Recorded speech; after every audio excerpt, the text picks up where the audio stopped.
Jatend migama ochung'ne chenro mag kunyo mwandu mawuok e buolo kod nembe Salim Mvurya ochiwo siem na sirkal ni ok bi yiene kembe kata ng'ato kuny mwandu mawuok e buolo maonge oboke mapuodhi kata lesen. Kojiwo oganda mondo mi omany lesen mondo mi kik lor kuondegi mag kunyo matia taro mar chik.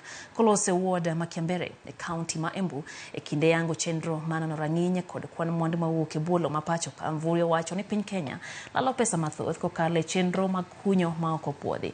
Omedo ni kaunti ma Embu ntiere kind kaunti za auchiel ma pacho ka moyang mantiere kod kwan mamalo mag coltons kendo gibiro gero labs mag pimo mwandu ma kamago.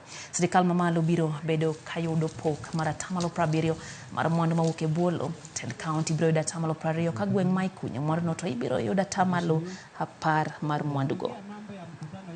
May I take this opportunity to really insist to all the prospective miners or the investors that going forward, we will not allow any mining to be done by people who are not licensed.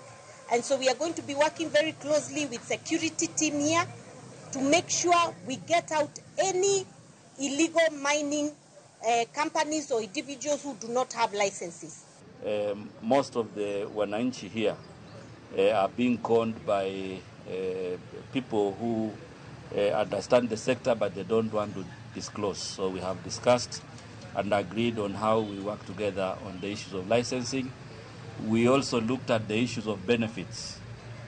Benefits to county government and benefits to local community. And we were able to discuss and enlighten the team that as a ministry we've already concluded a framework on sharing of minerals that is 20% to county governments, and we've just finished the 10%